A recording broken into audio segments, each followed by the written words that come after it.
So I got a few questions about the arcade machine. Now yes, it was a custom build. I'd put it together probably about 20 years ago now. So as you can see, it's a pretty simple sort of looking arcade machine. It's not as fancy as the original Mortal Kombat arcade machine. And sure enough, after doing those Mortal Kombat videos, I figured that perhaps it was time to give the arcade cabinet a bit of a makeover, a bit of a change, and I'll document that in this episode as well.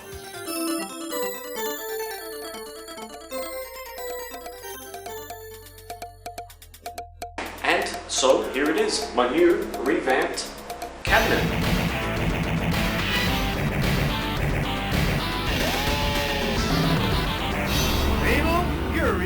Special! And I'm pretty happy. Let's take a closer look.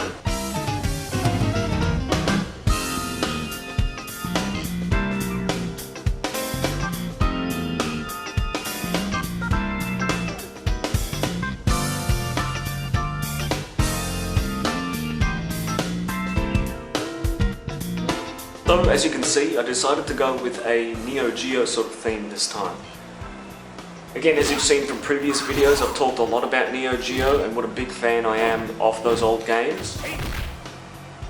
I didn't want to try and copy an exact Neo Geo cabinet because, well, it's not an actual Neo Geo cabinet. That'd be like saying I've got a Ford car and I'm trying to make it look like a Holden. It just doesn't make any sense. So I thought I'd make it kind of unique, a little bit of a combination of the Neo Geo idea with other games as well. As you can see, the red and white stripes are very much in the style of the Neo Geo cabinets. There's a lot of red on here, but there's also a lot of black. There's obviously not much that I could have done about the Street Fighter button layout here, but I do see this as the standard for any cabinet. You just can't go wrong with 6 buttons this way.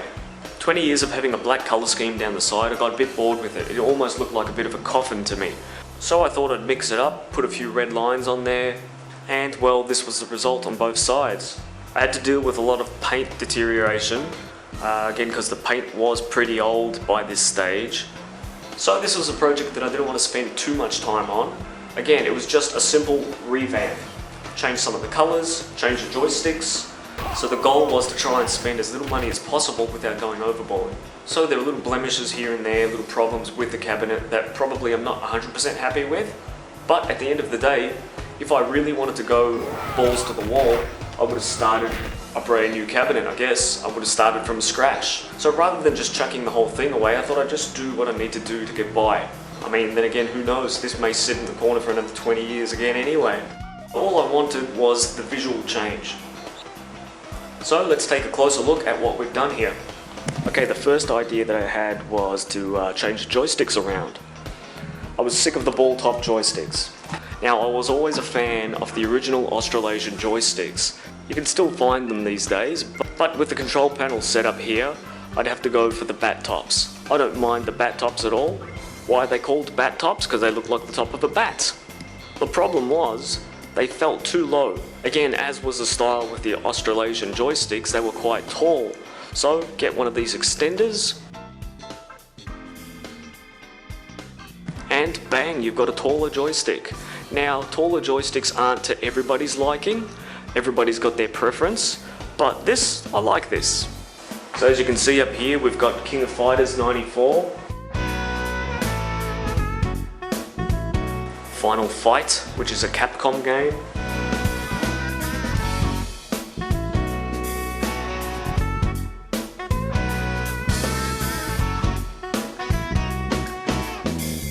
You know, Real Bout Fatal Fury.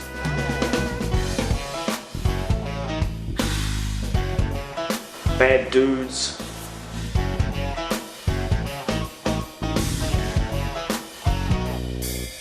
SNK vs Capcom Chaos.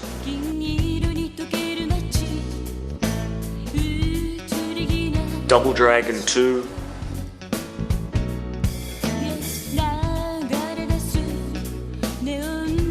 The Art of Fighting.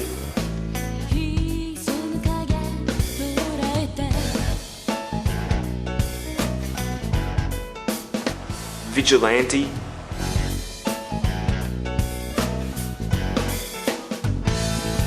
World Heroes.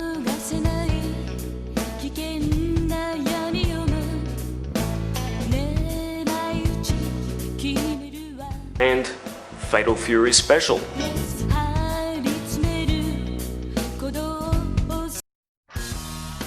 So something that did originally spark my interest in wanting to reskin my cabinet was the release of these arcade 1-up machines. That included the Street Fighter 2 arcade machine. Can I justify getting myself one of these?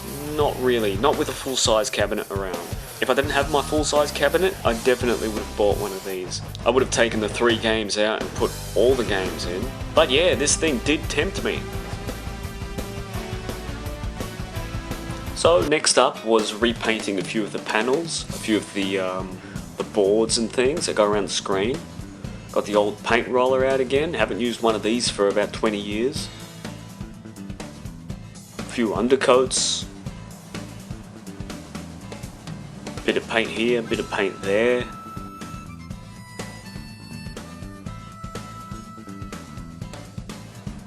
And yeah, I kind of forgot how much I hate to paint.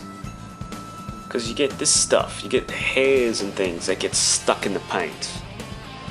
And then I have to kind of pick it out and then just repaint it again. So yeah, I forgot why I hated painting with the roller. Look at that.